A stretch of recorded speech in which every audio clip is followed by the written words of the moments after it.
Hello everybody and welcome back to another episode of Bitesize Cinema. I'm your host RJ McCready, and for this episode I'm going to be taking you guys back to a year in 1981 to look at Terry Gilliam's adventure, sci-fi, fantasy, nightmarish I suppose you could say, Time Bandits. So let's jump through the portal, let's have a look at the trailer, and I'll see you guys soon. The classic is back, so prepare yourself for a different kind of movie. A movie that takes you on a journey through time. Ask me. Will you travel aboard the SS Titanic? Shake hands with Napoleon. Become a personal friend to Robin Hood. You will join us at a real Roman orgy. You'll say hello to ancient Greece and marvel at the size of a young warrior's horn. You will spend an evening with the biggest Homo sapien of all time. Did you hear something, dear? No, I don't think so. Finally, a movie that takes you inside the fabulous world of darkness. Recognize this fellow? Well, you will when he tries to destroy all good in the universe. Oh, no! I'm a reasonable man. Former Beatle George Harrison brings together John Cleese, Sean Connery, Shelley Duvall, Katherine Hellman, Michael Palin, David Warner, in a journey more ridiculous than history. Thank you very much. Very, very, very, very much. Time Bandits. Awful people.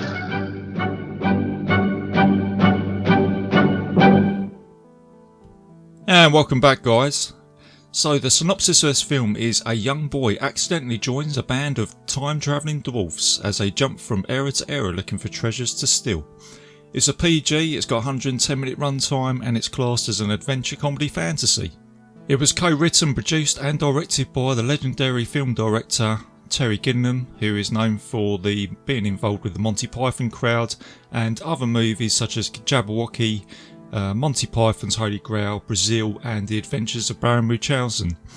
And being a Python movie, you also have the part of that crew in this film being John Cleese and Michael Palin. And other actors in this film is Sean Connery, Shelley Duvall, who's from The Shining, Ralph Richardson, Ian Holm, and David Warner, who plays Evil. And David Warner, he's a great actor. At this time he just seemed to play every evil person you can imagine in Hollywood. At that time he was also in Tron, and he made an appearance in one of my favourite horror movies being The Omen. And obviously the other actors in this movie, you've got David Rappaport, Kenny Baker, Jack Purvis, Mike Edmonds, Tiny Ross and Craig Warnock, who plays Kevin.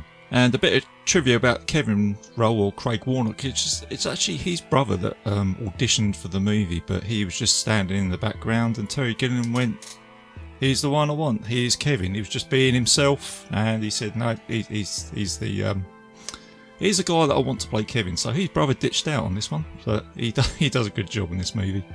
And Gilliam has referred to Time Bandits as the first of his trilogy of imagination, followed by Brazil, which is a hell of a nightmarish movie. Affects me every time I watch that.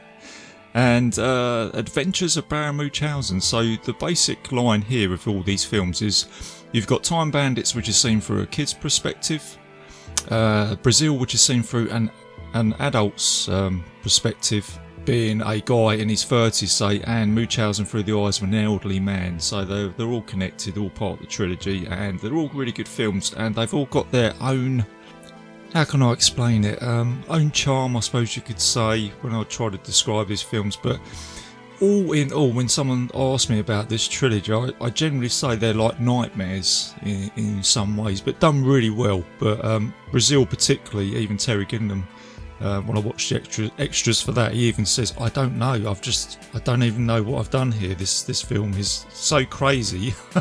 I can't even ask that question. So there you go, that gives you an idea. But generally these films are nightmares through, like I say, people's perspectives, and adventure fantasy movies, all in all.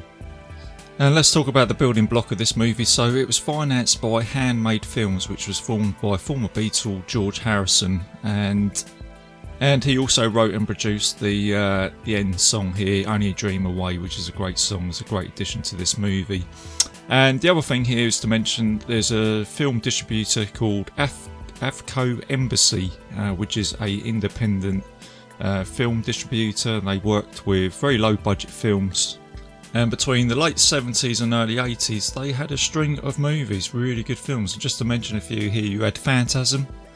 You had The Fog from John Carpenter, you had Scanners, I think that's David Cronenberg, Time Bandits obviously, The Howling, which is Joe Dante, and John Carpenter, Escape from New York. I mean, you look at those films, they are iconic and they are very well loved in the horror world.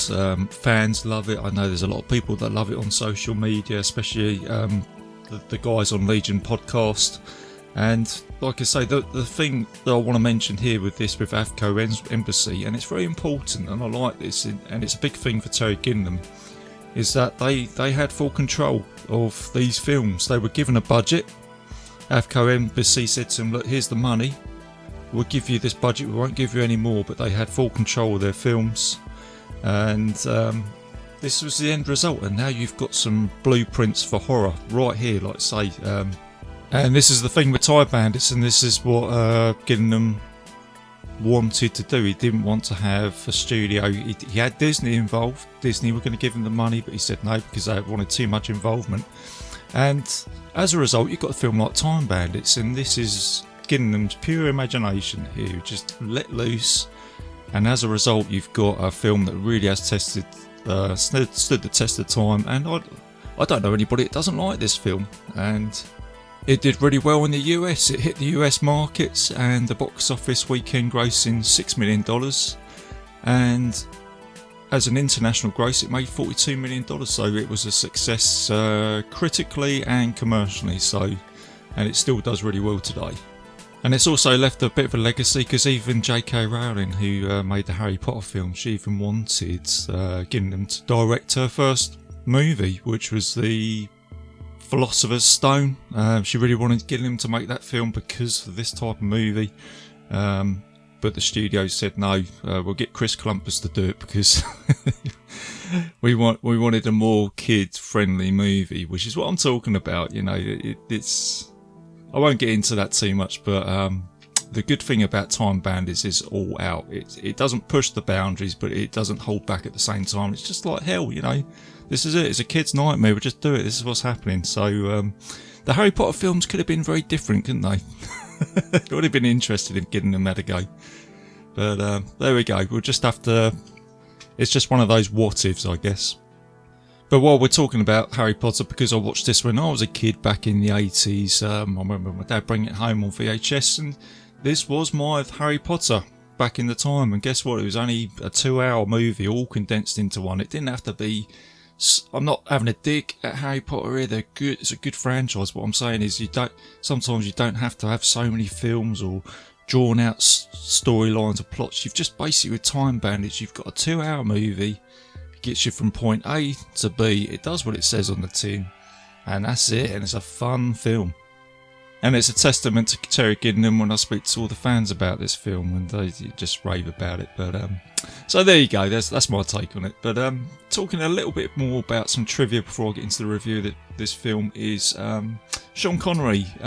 Originally, Terry Gilliam thought about having him in the movie. Didn't think he'd have the budget for it, but Sean Connery was contacted and he said, "Yeah, I'll turn up for it. It's fine." And he found out that he was going to play Agamemnon. I can't pronounce his name, sorry guys. And he said, "Yeah, I'm up for it, I like it," and he turned up, and I don't think he got too much money for playing that role, appreciating it being a budget movie. So fair play to Sean Connery, and he does a great job with this film. And Jonathan Pierce was lined up to play the David Warner role. I could have seen him play that, actually. He was going to play evil, but we went to David Warner, and I can't take anything away from him. He does an incredible job. So let's have a look at the film then, guys. So it starts off with a POV shot going down to Earth, and it goes into a housing estate, and this is where you meet 11-year-old Kevin, who has a vivid imagination about history, and is particularly interested in ancient Greece, but his parents ignore him. They're more interested in buying the latest household gadgets to keep up with their neighbours and all that sort of rubbish. So Kevin retreats most of the time to his bedroom, reading about history and thinking about all these adventures around the world, but at night time a horse bursts through his wardrobe and Kevin is scared as the horse rides off into a forest. So the next time he prepares himself with a Polaroid camera, and what happens here is a group of dwarfs come crashing through, one with a machine gun, and this is where you got David Rappaport and Kenny Baker with some fantastic names as Randall and Vermin and Fidget, and they're a great bunch. And Kevin quickly learns that they have a map which they've stolen from God, which allows them to go through time and find treasures of the past. So what happens here is the dwarfs find a wall in Kevin's bedroom which moves and which is turns out to be like a porthole to go through time. Kevin and the dwarves fall into an empty void, and at the end of the hallway they are chased by God, and this is a great scene. This is a really good scene. I don't know how they did this with some sort of animations or what have you, but you've got God's face looming in towards them.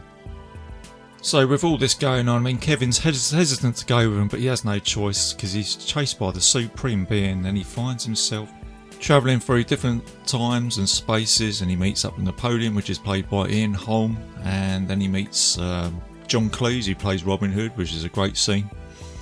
And then whilst all this is going on, unknown to them, Evil is watching them, which is played by David Warner, and he wants to have the map for himself so he can sort of manipulate time and reality and make the world and universe his own design.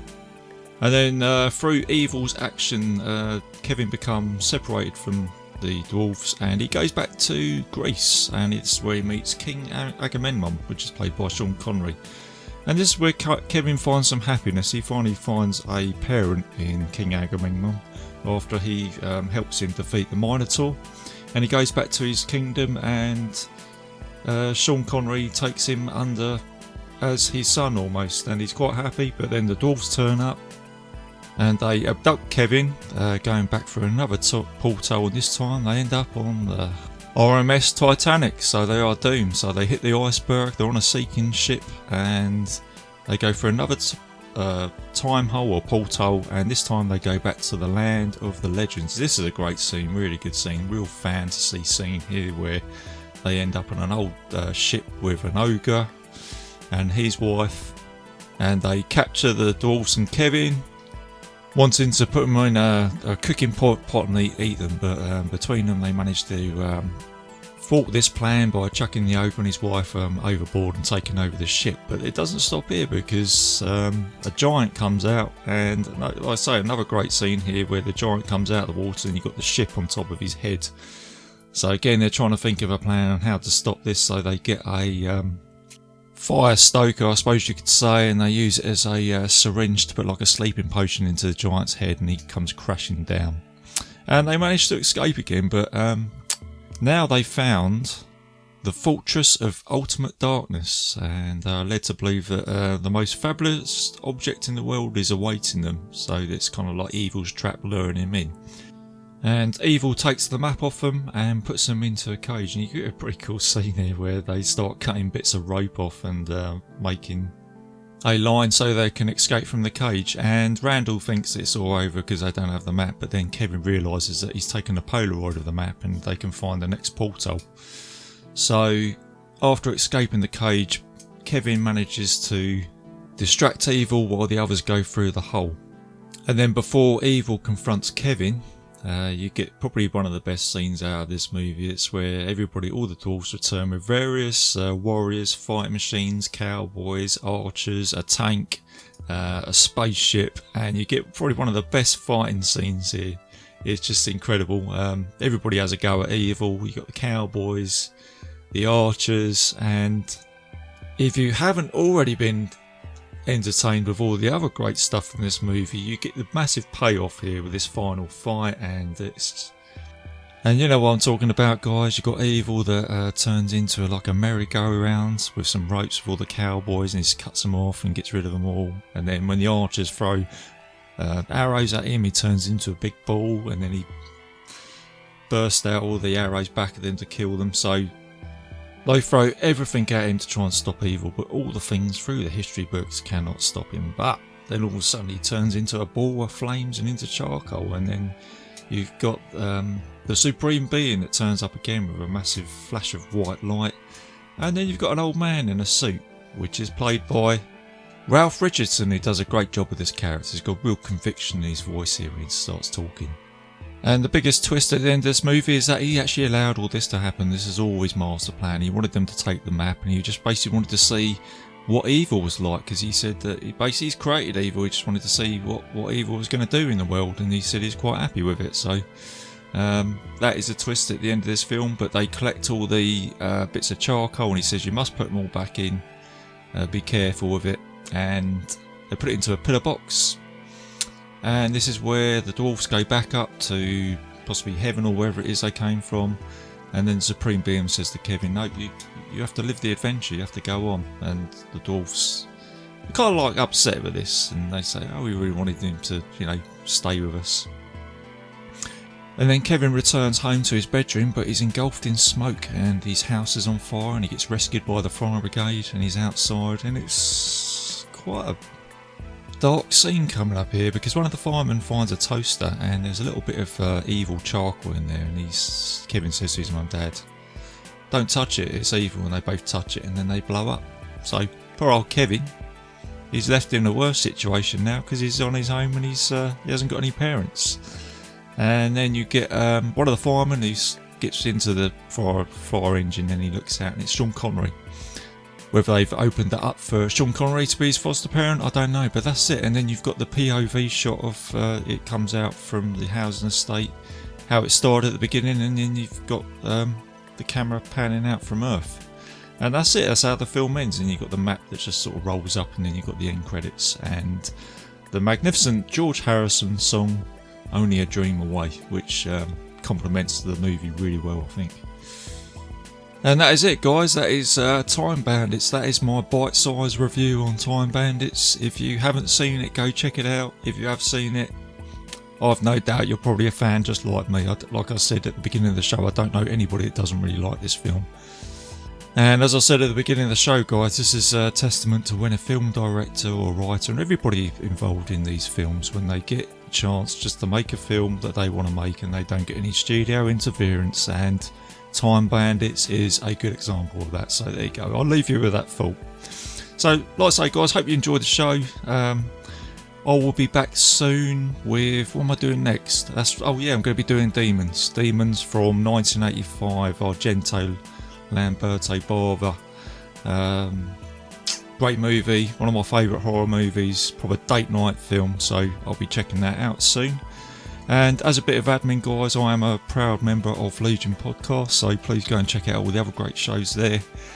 And you can find the show on iTunes, and I'm now on YouTube and Stitcher, and Legion Podcast as well, so go check it out. So stay bite-sized, stay safe out there, guys, and I will see you soon.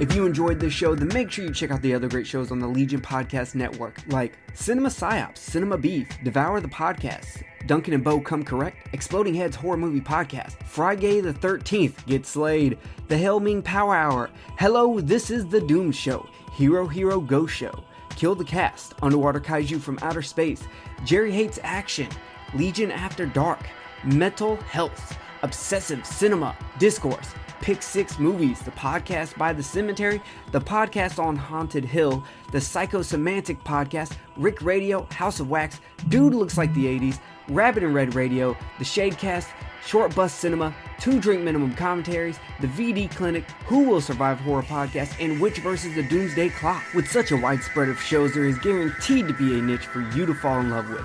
horror, politics, movies, books, sex, music, commentaries, health, video games, kaiju, action, news, comedy, and opinions that would most likely get you killed in some parts of the world. We are proud to bring you some of the best podcasting in the world. Check us out at www.legionpodcast.com, iTunes, Spotify, Stitcher, YouTube, and any other dark corner of the internet where podcasts can be found.